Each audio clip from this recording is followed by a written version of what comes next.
Canada is compelled to create business leaders who can slip seamlessly between business and technology. A program like BTM enables you to bridge the gap between businesses and the technology that is required to move them forward.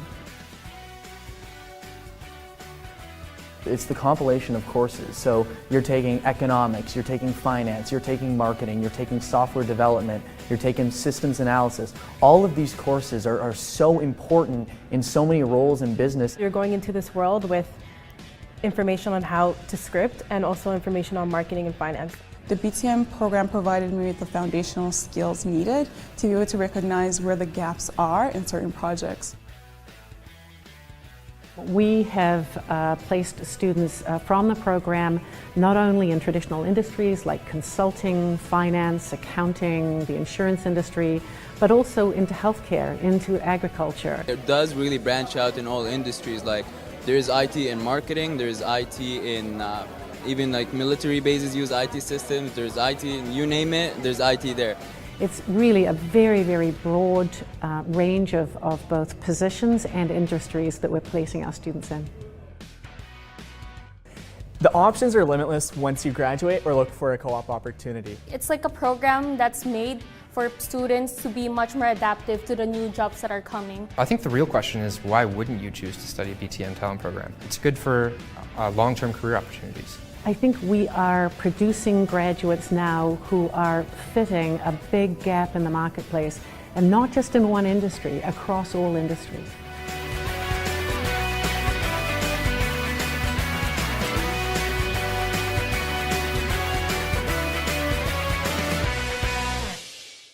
We have here, this is just a kind of a basic dental light that basically kind of hovers over every chair, and very important again to creating more high visibility, and the light is very, very bright, so when shined on the patient's mouth it can illuminate it to a very great factor that we can see things that we wouldn't normally be able to see without. When I graduated dental school, I actually didn't really know where my career path led. I didn't know if I wanted to specialize, I didn't know if I wanted to work in a hospital, I didn't know if I wanted to be in private practice. So my first job was actually joining the military. One thing nice about the military was you didn't really have to make any sort of commitments to what you wanted to do in dentistry, and I knew that I did not know where I wanted to be, I didn't know where I wanted to live, and I certainly didn't know if I wanted to just practice general dentistry or specialize. So my career path basically took me in the military where I could become a general dentist, do a little bit of traveling, and then certainly get a little bit of exposure to all the different facets of dentistry. Once I left the military, I decided that I wanted to go into private practice. I wanted to basically have my own business. I wanted to be able to get in a situation where I could set my own hours. I would determine my earning potential. I certainly wanted to be the one that dictates my vacations. And so what I did was, when I separated, I purchased an existing dental practice. And it's from there that I basically started to build a practice of my own, that I could kind of set, all my priorities straight and kind of get the business to how I wanted it to run.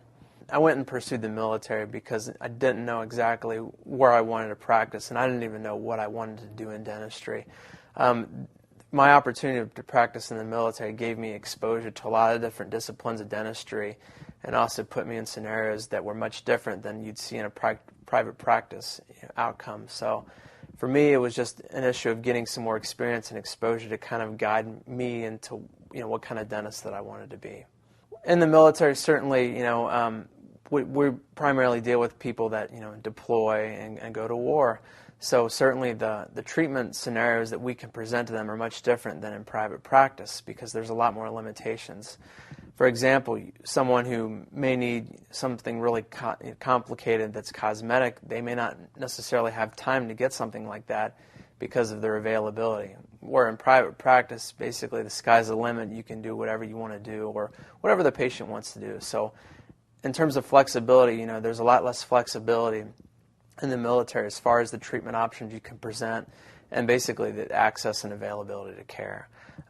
Certainly, where you practice is going to dictate, what kind of dentistry you can provide. So practicing in Nashville, Tennessee versus maybe doing dentistry in Iraq is going to be a lot different as far as the dentistry that you can do on a patient.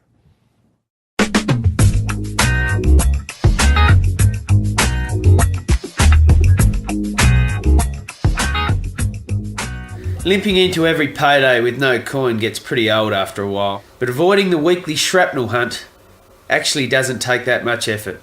First, add up everything you make each month. Then, get down everything you spend.